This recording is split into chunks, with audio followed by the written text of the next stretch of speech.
Welcome to the Getting Real with Hilary show, where ordinary heroes tell extraordinary stories during unique and never been heard before conversations with your host, Hilary Arno Burns. Hilary's unique listening and way of asking questions results in conversations that aren't usually talked about, so you can create the life that you really want but are afraid you can't really have. We are demonstrating the greatness in the human spirit and creating a world where we all reclaim our birthright of joy, happiness, purpose, and passion. Now, here's your host, Hilary Arno Burns.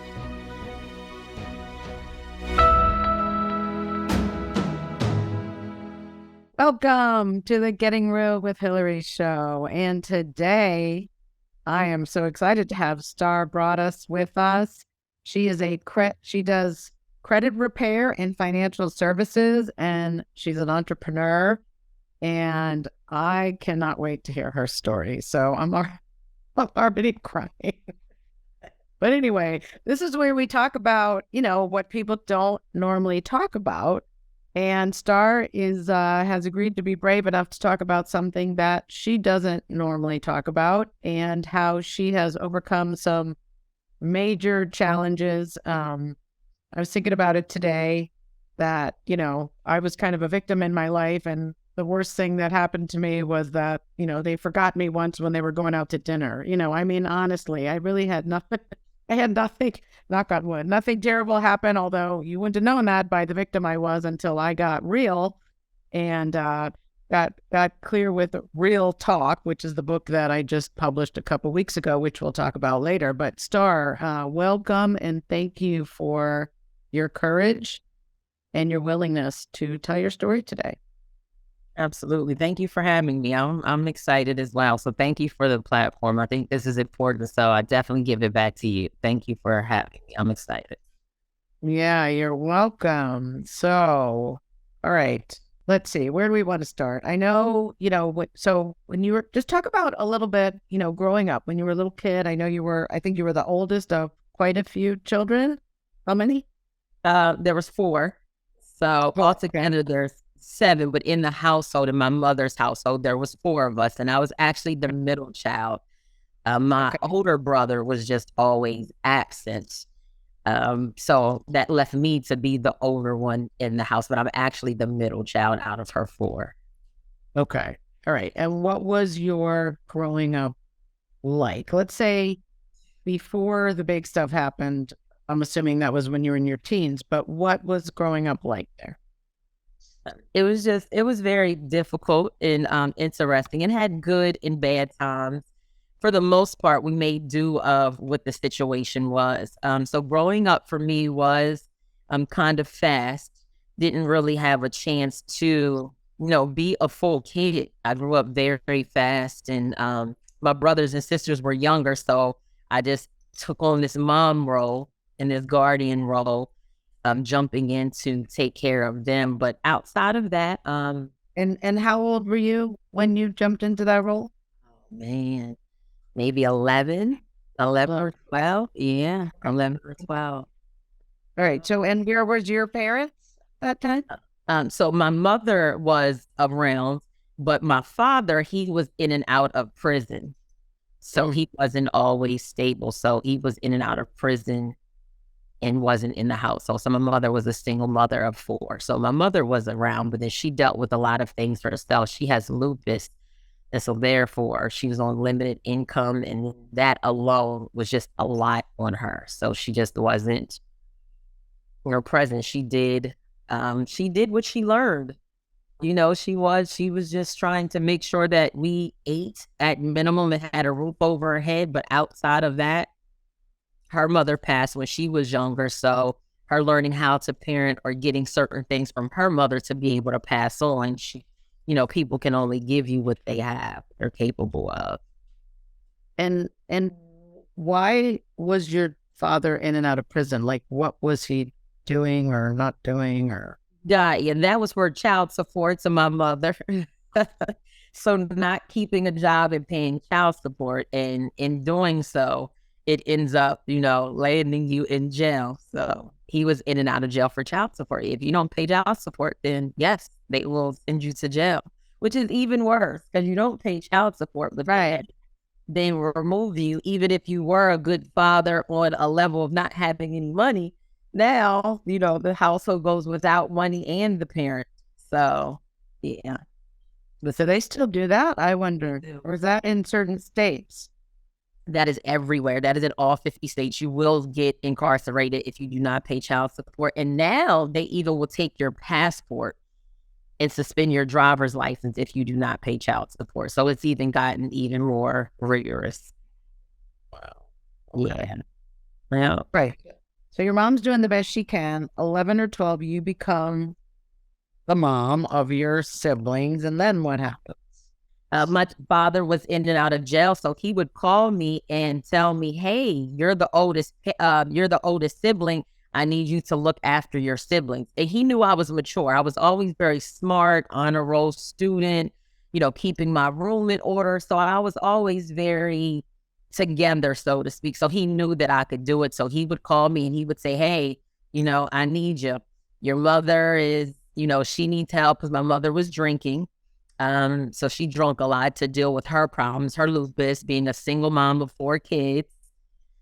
She could never work and have a job because of her disability. So I could only imagine, now that I'm older, I could only imagine her mindset in which she was going through a one limited income check for her disability. And then she has 4 kids and then no one to help her. So my father would call me from prison and say, "Hey, you're the oldest. I need you to look after your brothers and sisters." And where was your older brother? Or was he was in and out of group homes. He was really bad.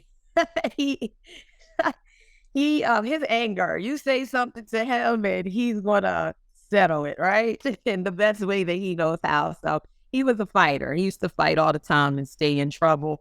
So he would always get sent to group homes. He would get sent away. He'd get in trouble, get sent downtown to juvenile services, and then they would send him away to group homes. So he wasn't there. He was always in and out of group homes. Wow. Yep. So if he was away and there was you, were there 2 younger ones? Yes, I have a brother and sister they're twins. Oh, okay. They're a year younger than me and they are twins. Wow. Yeah. So you're 11 taking care of 10-year-olds. Wow. Okay. Yeah. And they're twins. But I was just there. You wouldn't have thought I was 11, which is odd. We're only a year apart, but you would think that I'm like 5 to 6 years older. I was just always more advanced. Yeah. Wow. All right. So then what happens?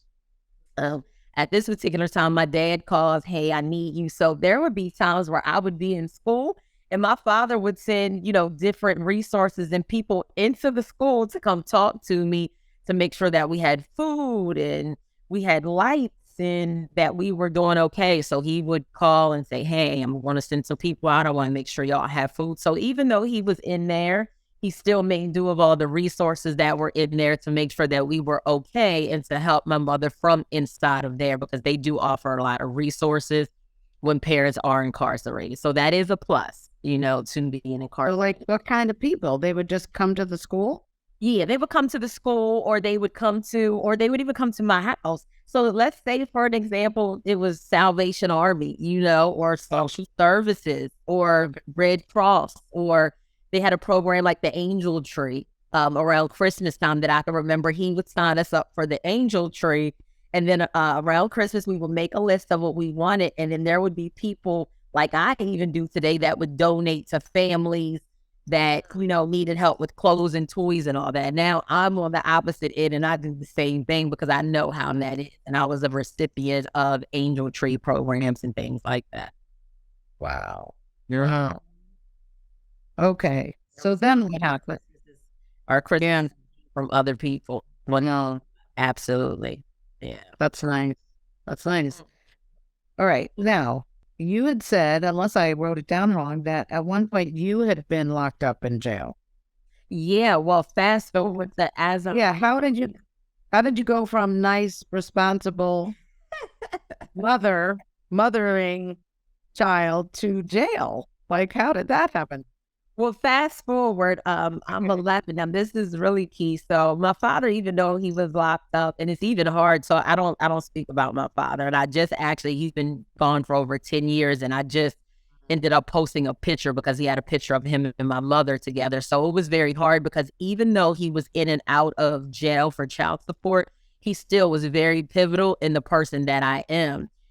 So as I'm getting older, I'm 11 or 12, I have to get into this role because he's in and out of jail. But then he would come out and, he would be there. So it wasn't consistent. But then I turned 15 years old and you can get a job. All you have to do is go to the school and get a work permit signed. So I'm excited. My father tells me he's on work release at Wendy's. And he tells me, hey, you can get a job at Wendy's. I know the manager.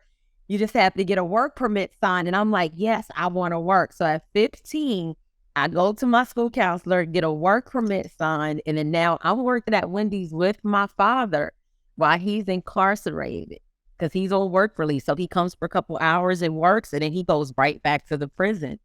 But he said, hey, she's 15. She has a work permit. I'll be responsible for her. So, I'm working at Wendy's with my father so that I can have some extra money to help with the household and for myself. And I was very responsible. I wanted a job. So again, I'm 15, but it doesn't seem like I'm 15 mentally and as responsible as I was. So I get a job with my father at Wendy's at 15. Everything, is going good. And then after that, I turned 18 and now I can get a real job because I'm 18. So now I can make even more money than Wendy's. So I get a job at Citibank and I'm doing customer service at 18. So making more money now, I can dress up and, wear heels and little suits and that type of thing. So I was like, okay, I felt like I was coming. So I met my ex-husband or my daughter's father. So I met him. And whenever I met him, he was in the streets, so to speak. And so that kind of drug me into that lifestyle of being in the streets and getting locked up. So how I ended up getting in the streets was because he was in the street. Wait. What? I'm not. What does in the street mean? Okay, yes. I can guess, but I don't think I really get it. So, meaning in the street selling drugs, making money, rather than gambling, selling drugs, just making money and not working.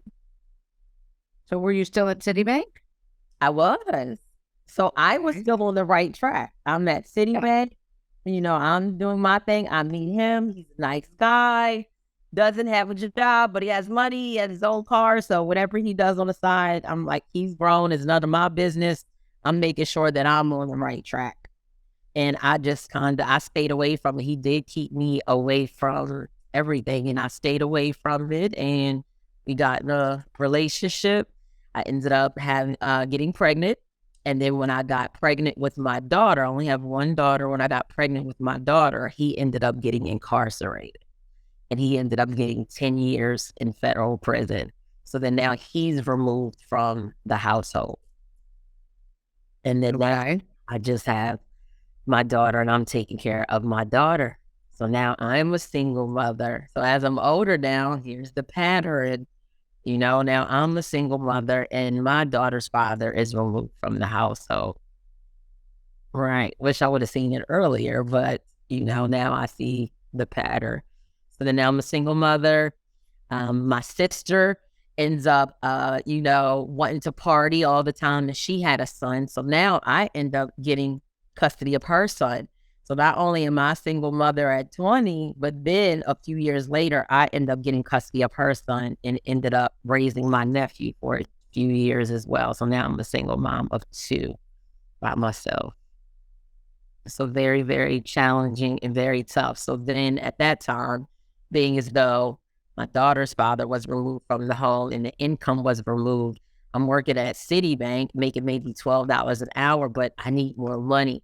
So now that I know people that, make money, so to speak, in the street, then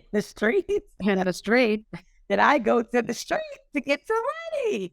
So I go to the street to get some money. And then that's how I ended up getting locked up as far as being around people that were in the streets, and I was around some pretty big guys, and they came for the guys, and to try to get to the guys, they came and got me so that they could get to, the bigger guys that they were looking for.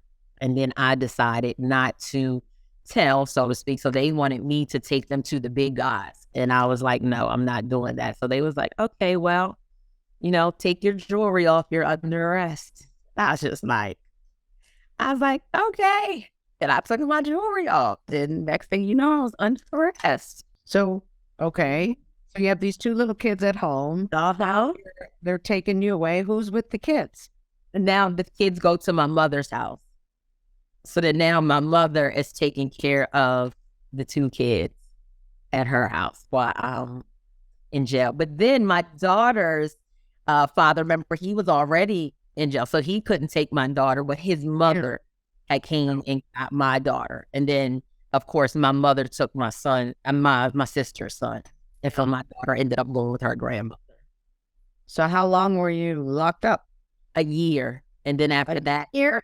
Yes. And then I was on house. I was say like overnight. Oh my God, a year. Wow. A year. And then they put me on house arrest. So because it was my first time getting in trouble, they gave me an ankle bracelet on my ankle to where they could track my movement. But they allowed me to leave the prison and go home so that I can continue to work and take care of my daughter and my house. But I just had a monitoring bracelet, or they call it house arrest. I had a monitoring bracelet on my ankle. So that was after a year in jail. Now you have the bracelet for how long? Yeah, I get approved for the bracelet. So I get to go home on house arrest. So it's like a big deal for about 6 months. 6 months. Okay. So what about your job at Citibank? Were you still allowed to work there? No. No. But actually, Citibank was when I was 18. I worked at Citibank for a while, but then after Citibank, I ended up working at a hospital. And so I was working in the emergency room. So I left Citibank and was got Citibank at 18, and went to the hospital at 20. So when I got incarcerated, I was 20 and working at the ER. So when I got locked up, they actually came and got me from the hospital, from my job. I was working in the ER, and they called me over to human resources and said, hey, someone wants you in human resources. And when I got to human resources, I already knew who it was. And I was just like, hey, they was like, we have a couple questions for you. So they were asking some questions, and it went downhill from there because I did not cooperate. So yeah. Wow. Did you ever regret not cooperating, or no? You did. Did you ever regret not cooperating, or you did what you had to do? No, I didn't regret it because it comes with it. You kind of know the risk. It's like if you go in a store and you steal a piece of candy, you know the risk. So there's no reason to say, hey, my cousin stole candy too. You know the risk of exactly. Yeah. Okay. It's like, we're not talking about your cousin. We're talking about you. So no, I knew the risk. And so that was a part of the game. Now, are there other people that cooperate? Yeah, 100%. But for me, it's like the person that I am. Yeah. When you were responsible for it. Yeah, I was a wow. Okay. So you get out of jail with your bracelet, and where do you go work then? At that time, where was I working?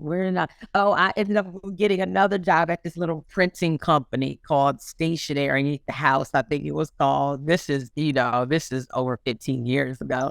So I can have a job at this little printing company. But what had happened, which was so amazing, is I did have a paid lawyer when I went back to court. So what they ended up doing was they ended up giving me probation and kind of putting my charges and files and everything on kind of what they call, I think it was called a set docket or probation before judgment. So what that meant is if I didn't get in any other trouble, that I could possibly have my charges removed. So I had a paid lawyer, and I ended up, doing everything they wanted. And that took about 2 years. So I'm working at this printing place. I'm not getting in any trouble. I'm doing everything I need to do.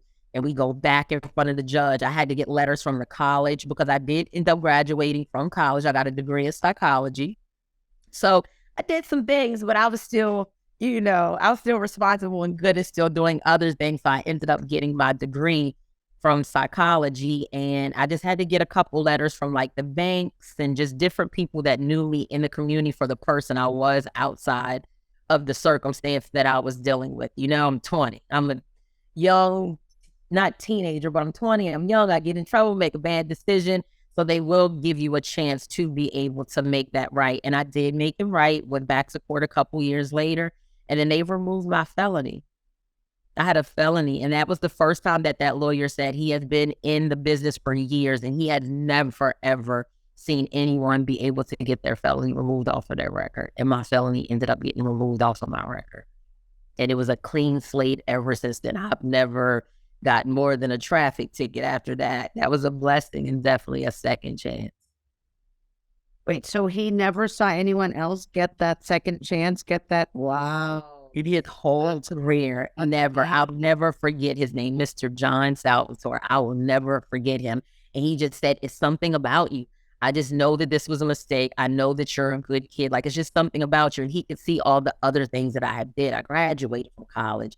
I bought a house at 20. I bought my first house at 20. So I'm getting in trouble and everything. I'm still responsible. I'm working at Citibank. I bought my first house at 20, legit, not related to the streets or anything. And he could just tell that I was a great person. He said, everyone in the community get letters. And I got letters from the college, from the community centers that I would volunteer from. I was, a really good person. I had just wanted to make some extra money to take care of, the kids. And I was used to that.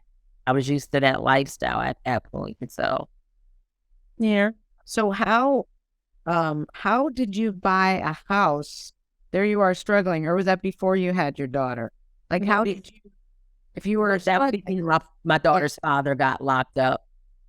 Okay. Yeah. So he made a lot of money, and I went through a legit program that was only based on me, though, to be honest. So let's kind of go back, because I want, and later when people see this interview, it's important for them to know he didn't buy my house. With the money that he made, he did not buy my house. He didn't contribute to it. I went through the USDA program. And when you go through the USDA program, it's for median income, people. So I applied for that and ended up at that time having to put only $500 down on a house. And I bought a brand new 2-bedroom, 1.5 bath townhouse for $500 down. And there was a lady, Miss Joe, and I seen this ad in the newspaper at the time. I used to read the newspaper. And I seen an ad in the newspaper, hey, ever dream of owning your own home? But I said, you know what? I don't know what it was, but I said, I've dreamt of it before. I mean, it's never happened in my family. But I said, I'm going to call her. And I called her, and she said, I'll help you with everything you need to get in this house. And she walked me through repairing my credit. She walked me through everything. And she said, do you have $500 in the bank? And I said, of course, because I was a saver. And I was really good with money. And I said, of course I have $500 in the bank. And I bought this brand new, I picked out the lot, the townhouse that I wanted, and it was brand spanking new. And I was 20 years old, and I bought that house for $500 down. So that's how I bought that house. So it was not related to having a whole bunch of money or the streets or any of that. So then now that's why I am in real estate. And then I do credit repair as well, because my goal is to now help people do the same thing that they helped me do, 20 years ago when I was 20 and just looking for a way out. That's amazing. I wonder if they still have that USDA program? So actually, wow. Yeah, I was thinking about going through it again myself just to see how much has changed and to get experience with it. But they do still offer the program. So I just received my real estate license a couple months ago. And I'm like excited to be able to help people with that, because now it's like coming back around full circle. The same thing someone helped me with, I'm going to be able to help others do the same thing. So I'm like excited. That's amazing. Yeah. So, all right. So you're 20, you buy a house, you have your daughter, you get the son, and then you end up in jail for a year. Yeah. Were you wondering, like, am I a schizophrenic? I'm such a good person. How did this happen? Like, how did you reconcile that? Or you were just responsible, you made a bad decision. Like, boom, I'll get out of here and I'll move on. Wow, that's amazing. And that's what it was. And the person that honestly, like I said, hanging around certain people. So I knew what type of person I was. But again, I'm like, just hanging around the wrong crowd sometimes. I would go to a different part of town and my friends were still doing what they were doing. So yeah, I reconciled it with, I just made a bad decision, which we all do. So yeah. Wow, that's so impressive. Yeah. It's really impressive. Okay. All right. So you get out, you're working at the print shop. Do you get your daughter back right away?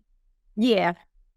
Yeah. So when I was on house arrest, yeah, I had my daughter back. So that wasn't a problem. She was just staying with her grandmother until I did come home. So I just came home and just got back into what I was already doing. It wasn't like a different lifestyle or anything. I was working at the hospital. So I just jumped back into what I was doing. And who took care of her while you were working?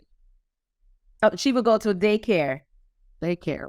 Yeah. So I applied for daycare programs. I was very much why I applied for daycare programs. Wow. Daycare. Yeah. Amazing. Okay. All right. So then you're working. Can you hear that noise? I don't know if you can hear the. No. No. Okay. It was so loud that they're working on the land. Okay. Good. I'll put it out of my mind. That's why I keep muting. Okay. Right. So I can't hear anything. Right. So you're working at the print shop. You get your daughter back. Then what happens? I just continue working. And then at this time, I have a felony, because it's still on this little probation period. So I have a felony. So I'm like, oh my goodness, what am I going to do now? So I open up a beauty salon. So I start doing hair on the side, trying to make some extra money. Because at this time, I'm a hustler. I got to make money. I have kids to take care of, right? But now I need to do it legally. I need to leave the bad people alone. And now I need to do it legally. So I started doing hair and I became really, really good at it. So I would just come to you and start doing your hair. So then at this time, I said, you know what? I can't keep going to people's houses. I need to get in a salon. So I went to a salon and different salons that asked about renting a booth, and they were giving me the amounts to rent a booth. And I just said to myself, the amount that I'm paying them, I could be in my own. I was just very, very smart. And I was always told that since I was younger, that I was very, very smart. I used to go to this little rec center and we would go there for tutoring. And then I became a tutor. And I remember Mr. John at the rec center, he would always tell me, you are so smart and I'm going to make you a tutor. He would always tell me I'm going to be the next Oprah, because Oprah was really big and popular at the time. But he was just people always told me how smart I was and how good I was going to do. So I was really, really smart. So I said, no, I'm not paying them that amount, but I can be in my own building. So I started looking for buildings and spaces, and I found one, and I was like, I can pay you the deposit now. And I paid the deposit, and next thing you know, I have my own beauty salon. So I had a beauty salon for 7 years. And then that's when my entrepreneurship, honestly, started in my 20s. I've always had it in. Yeah. But how did you know how to do hair? Well, I had a good question. So it's one of those things where when we're younger in our culture, we do each other's hair. Okay. So my cousin might braid my hair. I might braid your hair. We get out of the swimming pool, our hair is flying. So it's like, hey, can you give me 2 braids in my hair? Can you do something with my hair? So just in our culture, just kind of playing on get hair. Yeah, just playing in doll baby's hair, So doll babies, and it's just something that, a lot of my family are beauticians and do hair really well. So it was just in me, not something I really wanted to do. It was just the circumstances, to be honest, because my goal was never to be a beautician or to do hair. That just was never my dream. Right, but you had your own business. Did you have other beauticians come in? I did. I had family members come in. So I actually hired family members now. That didn't go so well, but I had my sister, I had my cousin, I had a couple other girls that was like, hey, I do hair. Can I get a booth in here? So I ended up being a person there where I was able to give booths and have other people in there. So I did have other people in other chairs inside my salon. And I had it for 7 years. And I named it after my daughter. Yep. Wow. All right. How are we doing on time? It's 1:30. All right. It's time for our commercial break. Okay. Then we'll come back and we'll hear about the rest of the story. That's amazing. Wow. Thank you. Thank you. I appreciate it. Yes. All right.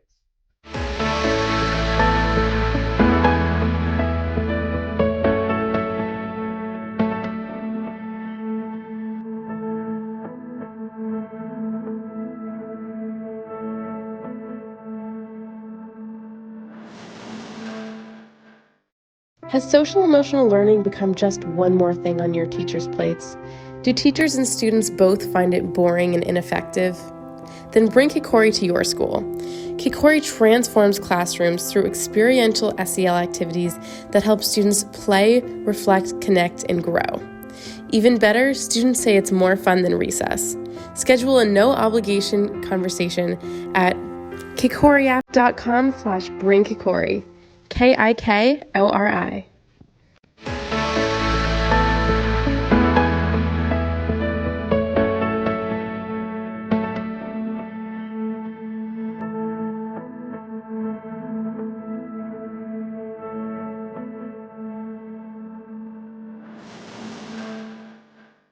All right. And I was going to do my own commercial. So thank you to Kikori, our sponsor.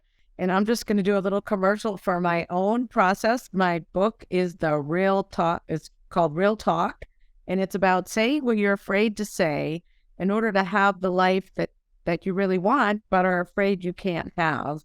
And so if any of you are out there and you know you're not saying things, you know, you're not asking for what you want, or you're feeling a little stuck, go to my website, Real Talk with Hilary, that's with one L, Hilary, and schedule a call with me. I'd love to hear what's going on. I'd love to see, you know, where you're stuck, what you really want, and just have a quick conversation with you. It's not a sales pitch, just a really lovely conversation to see where you're at and if there's any, you know, if there's anything that we can do together. So, realtalkwithhilary.com. If you haven't read the book, get the book. If you haven't taken the Real Talk quiz, take that, and then book a quick call with me. So thank you. Wasn't so bad, right? Absolutely. I will definitely be booking my call as well. All right, good. Yay. Yay. All right. Now you really can't hear that noise? No, I cannot hear. Oh my God, it's so loud. I can barely think. All right. So I'll keep muting myself, but all right, so here you are. You've had your beauty salon for 7 years, right? You have your daughter back. You've gotten your felony erased. Amazing. You're free, right? And I know you made a big move, but did anything else happen before that, before you got to where you're going now? I got my felony removed. I opened my beauty salon. And at that time, that was it. I mean, yeah, all the excitement, that kind of ceased. All the excitement, that kind of ceased. I got the beauty salon. That was that was a great moment of getting the beauty salon, because my father was there, which my father is deceased now. So he was able to be there, my father, my mother, at the ribbon cutting. The mayor came, and, you know, it was a big deal. Everyone knew my salon. It sat on a main street. It had these big windows, and people would just pull up and stop in my salon and hey, and I had people from everywhere, from Maryland, because my salon was in Maryland. I'm from Maryland. So I had people from Maryland, West Virginia, DC, Baltimore, from everywhere, Pennsylvania, the tri-state area. So my salon, a lot of people knew me. How did they know to come? Like, how did you publicize it? Or they just knew? Like, word of mouth, because a lot of already doing, I would go to them. And I would their hair, but then now I'm like, I need a building versus making, you know, driving to Virginia, driving to Pennsylvania. I'm like, I need them to come to me. So once, you know, they started getting their hair done and other people would see it, then word of mouth. But I did have, you know, radio ad, I had flyers, and then just where I was located, everyone just knew me. Wow, that's such a success story. All right. And then I know you moved, right? Was there anything else that happened before you moved? You just up and left your whole family, right? You went down to, I forget where. Where'd you go? I went to North Carolina. Right. So what happened? You just closed up your shop, or did you sell it, or what? No, I closed it up. So that was a big conversation is, are you going to do that when you get down to North Carolina? Are you going to leave it open up here and just run it and let other people still continue to pay you and all that? But when I was done with Maryland, I wanted no ties. I did not want to get calls about things that were going on in my salon, people not maybe showing up or tearing it up, or just a bad name. My shop ran its course. I kept it under, you know, good good, energy involved, no problems. Everyone knew me and I wanted it to end that way. And I just didn't want any ties. So I just, let everyone know, hey, I'm shutting the salon down. I had it for 7 years, from 2005 to 2012. Yep, 7 years. And I just let it go. It was like, I'm starting fresh. I'm picking up and I'm starting fresh. All right. So you took your daughter and you went to North Carolina, right? Yeah, so I was in between. I have an aunt that lives in Augusta. So I was like, maybe I'll move to Augusta. Atlanta was an option. So I thought about moving to Atlanta. And then I had went to Charlotte. And once I got to Charlotte, I was like, okay, Charlotte's it. And so I made my decision and I was like, I'm moving, I'm leaving. And I packed everything up in a U-Haul and on the way to Charlotte, I was. I even had a motorcycle. Did you sell your house? Did you sell that house? I didn't. I rented it out. Wow. So I hired a property management so I wouldn't have to deal with anything. Again, I'm just very smart. So I hired property management, get them to find the tenants to live there by doing a background check and everything. They collected my rent. We did inspections every couple months just to make sure my property wasn't going downhill. And I rented it out for 2 years. And then after I was like, okay, I know that I'm going to be down here now. I just ended up selling it. And plus the tenant that I had was just like, ended up having some cats come in my property. It was just like destroying my property. And I was like, it was a bad experience as a first time landlord, so to speak. And I was like, no, I'm done with this. I'm selling it. Like, I don't even want to fix it up, put him out and rent it again. I moved away and I just didn't want the headache of anything. So I just sold it. All right. And then what did you do when you got down there? I know. I definitely didn't do hair. So everyone, and you did and you didn't. I did not.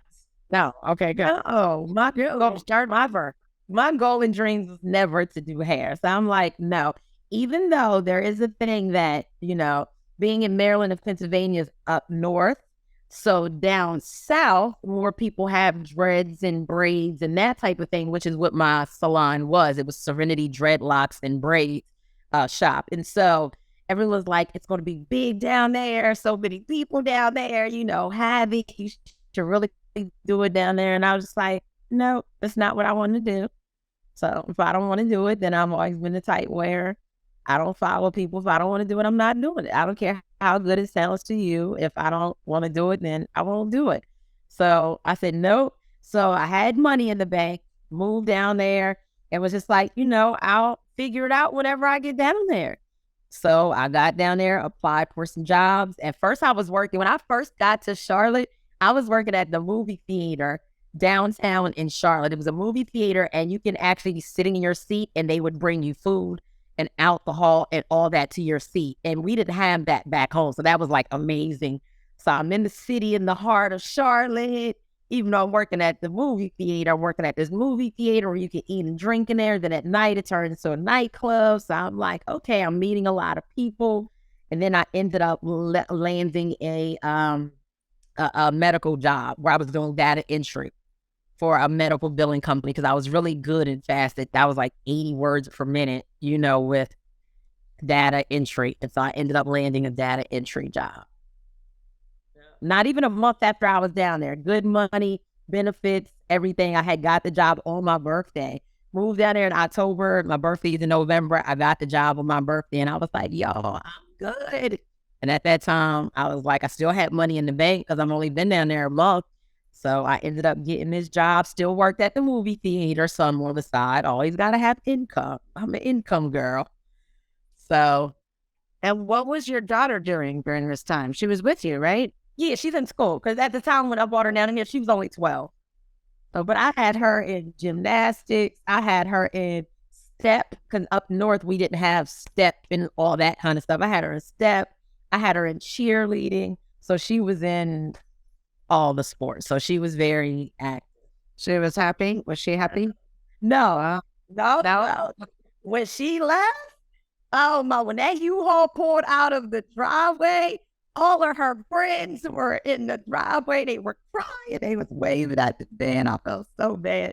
They were waving. They were bringing her little stuffed animals from their room and writing her letters that they were going to miss her. And they cried in that driveway because they had known her for 12 years. All of us as single moms, it was a cul-de-sac of us, and we all raised our kids together, helped each other out. So all of them grew up together from babies to 12 years old. So all of them knew each other, and they were like this. We would feed each other's kids, pick each other's kids up from school. Like, it was very close knit. And I mean, they all cried like a baby.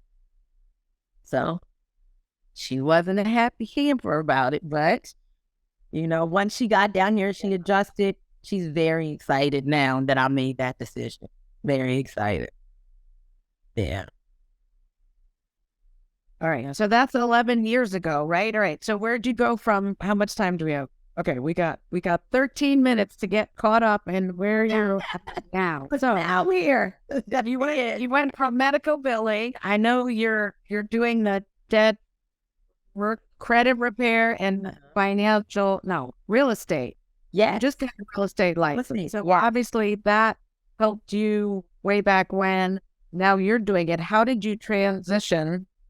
I hate that word, but how did you switch from medical bill? No, medical billing was just a job. And so what happened is I met my daughter's counselor at her school that she was doing sports in and asked them, hey, how do I get into the school system? And he actually plugged me into the school system, and I ended up getting a teacher position. I know, me of all people. And mind you, I could have had a felony. You know, I'm the girl with the felony. I'm the bad girl from Maryland. And I like a teacher position. So they end up giving me a teacher position in math, and I was teaching math. And then that's how I ended up transitioning from medical billing to now I'm a teacher. So I'm this girl with this felony and all of this background and trials and tribulations. And now I call home and I'm like, Mom, I'm a teacher. I got my own class. And she's like, what? I'm like, yes. You know, the dream wasn't to be a teacher, but now I end up being, you know, a math teacher. And then while I'm a math teacher, of course, I need extra income. So I see this ad on the social media that says, hey, would you love to help people with their finances and also, you know, work from home? And remember, my first job was Citibank. I bought my house at 20, so I've always been good with money and into finances. I was an entrepreneur running my own business, so I've always been good into finances. And I contacted this girl about this post that she had on social media helping people with their finances. Come to find out it was credit repair. And, you know, she gave me her spiel and she gave me a little bit of information about it. But I was just kind of like, well, where's your boss? You know, I felt like I needed more information. Where's your boss? And she said, my boss is in Atlanta. And I said, well, let your boss know that I would like to meet your boss because I need some more information, but I'm very interested. So I was off that week. The kids were on vacation at school. So I drove to Atlanta, went to hear about this company. And when I heard about this company, I was like, I'm in. So there was this thing, and I'll never forget the guy, Mr. Joe, he was giving this speech and he said, hey, who has $280 to start this program? He said, stand up. And, you know, I stand up. And then he said, everyone that's sitting down, you guys need the program more than the people that have $288. You need this opportunity. And I was like, dang. And that just always stuck with me. But I was a person that had $288. So I was like, well, I got $288. Fast forward, I jump into this credit. But you also stood up.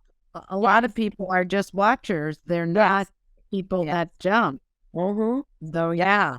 It's more than just that you have the money. It's that you were afraid to get up. Well, I appreciate that. I never saw it that way.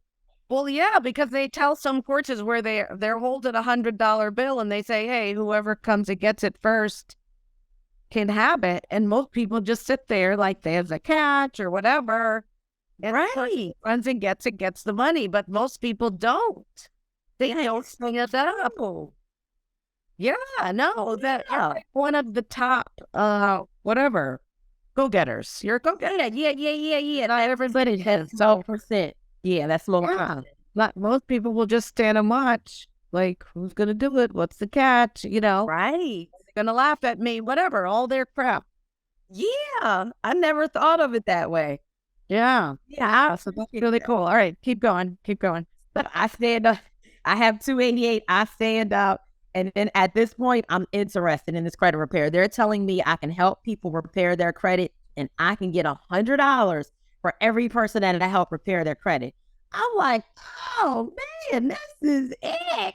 I'm like, what? Now my is legal too. I'm like, hold on, I can help people repair their credit like someone did me years ago and is legal. And you're telling me that all I got to do is help people get their credit repaired and you're going to give me $100 for every person. I'm like, no strings attached. Not even any taxes being taken out of, this is entrepreneurship. This is 1099. I'm like, oh, I'm in.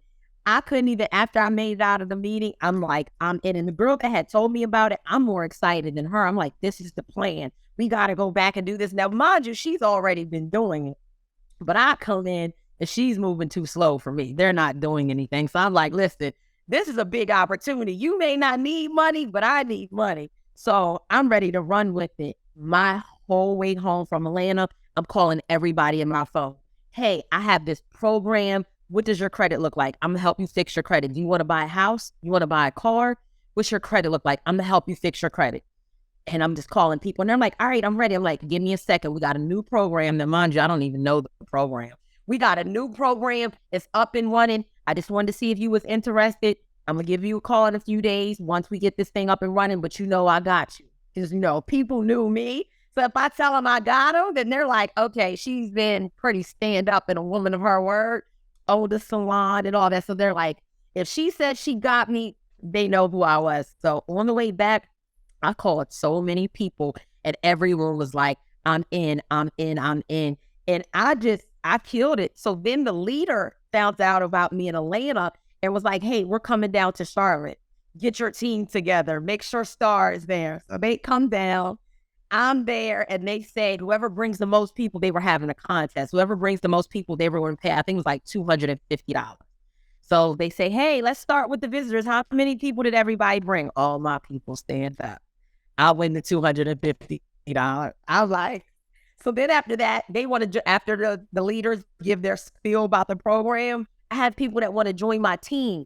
I'm not even in the system yet. I just came from a meeting a couple days ago. I don't have a business or anything yet. So I'm like, hey, these people want to join my team. What do you want me to do? Like, they're ready. And I didn't even know what to do. So I won the money. People wanted to join my team. The leaders ended up putting the people in. And then once they got in, like, my business blew up. I ended up getting a free Audi A8 paid for through the company. Free cruises 3 times, and I took a visitor with me 3 years in a row. I went to Bahamas, I went to Jamaica, I went to Haiti, I went to Mexico, Cozumel, you name it, I have been there. And this is my first time. I'm a girl from nothing, so to speak. We weren't going on cruises and the streets. I don't know. You're right. Yeah, it's a new term now. Yes, you do. Yes, you do. You learned something today. Well, I'm a girl from the street, and now I'm on a cruise, and now I'm driving an Audi A8. Now, what now? This is 2017. Okay. 2017, 2018. I made 6 figures, so I got 6-figure ring. Walked up on a stage, spoke in front of 1,000. Just got my 6-figure ring. Now I'm a vice president in the company. I got a huge team of over 1,500 people, and I am in Charlotte going crazy. Everybody in Charlotte knows me. 1,500 people? 1,500 people. I'm on the radio.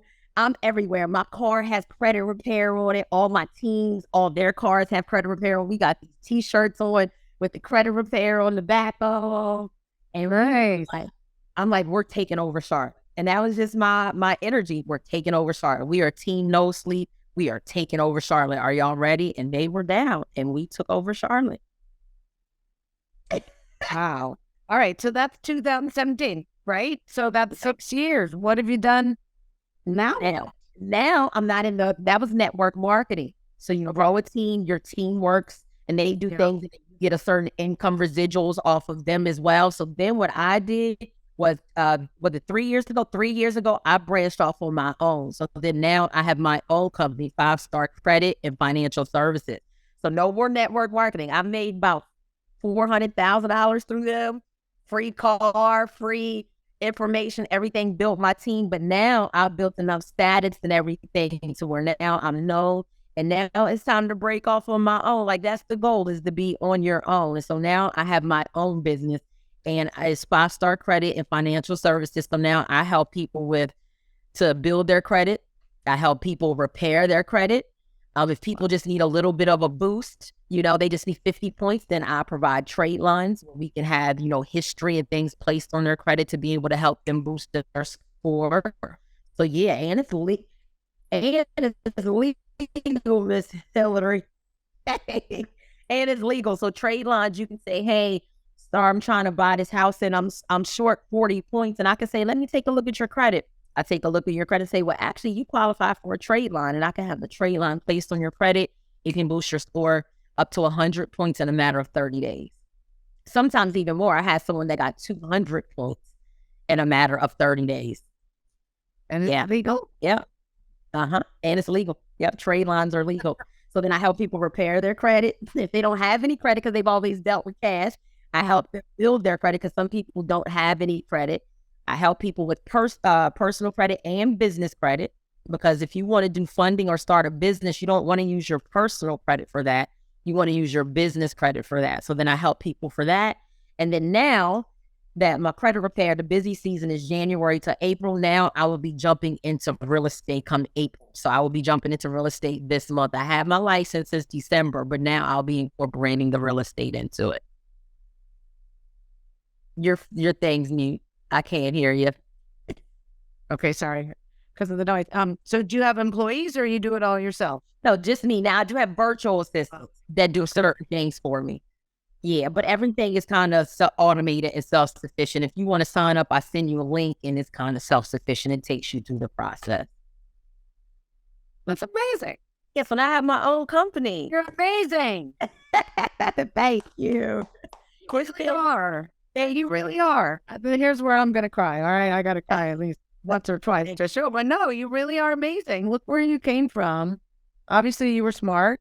But, someone else could be smart and not believe people when they tell them. But you believed them, and you did something with that. And even though you were in jail, it's amazing. You didn't let that stop you. You just kept going, and you had a dream, and, you're...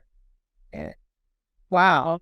Keep going. And even like I shared with you when we talked, firstly, my mother passed away a couple of months ago. And, that's been tough, but I'm still pushing. I'm still going, and that was tough a couple of months ago. Just got a phone call. She wasn't sick or anything. So we didn't know that we were going to lose her. She was in Walmart, ended up having a heart attack inside of Walmart. And I got the phone call, rushed to the airport, and they were like, she fell. And by the time I got to the airport here in Charlotte to fly to Maryland, they was like, she's going. So that's even been hard. That's only been about 7 or 8 months now. And I'm just still pushing. So now both of my parents are going, and I'm still pushing. I have to. I've pushed my whole entire life. Does it get hard? It does. And you wouldn't even believe, some of the days that we talk to. That's just some of it. That's just 50 minutes of it. It's way more deeper than that. But yeah, I just keep pushing. Thank you I know I have so many more questions, but we only have 1 minute left. So I'll have to do it again. You'll have to do part 2. So just thank you for your generosity and your willingness to talk about the hard stuff, and for not giving up, for being an inspiration for other people who, may have some of the same situations and may not think it's possible to overcome them. But look at what you did. So thank you. And anything you want to say in closing? Just, again, my name and all my information, I'm sure about to the video, but just to get my information. Right. So she's creditrepair.starbroadus, StarBroadus.com. That's your website. If you want to, I want to call any point. You can also call or text. My number is 980-395-6691. For more information, if you are interested in that USDA program and getting a house now, I can help you with that since I'm in real estate. If you do need your credit repaired, don't let it stop you. When I bought that house, I was making $12 an hour. And no matter what your situation is, that's what I'm here for. So I'm here to help the people that think that it's not possible and to do that same thing that someone else did for me. So my social media is Star Broadus as well. So I'm on Instagram, I'm on Facebook. But again, just reach out. Let's have a conversation. I provide 15-minute consultations. Let's have a conversation and just see how I can help you, and then we can go from there. But if you really want it, it's possible. And I'm here to, not only show from my experience, but to definitely help. So just definitely, again, reach out. You can text me 980-395-6691. Look me up and follow me on social media, Star Broadus. Last name Broadus, like Snoop Dogg. Thank you. Thank you so much, Star. And again, if you want to have a real talk conversation, go to Real Talk with Hilary, Hilary, and book a call. We'll talk about where you're stuck and what you're not saying. So thank you. Thank you again, Star.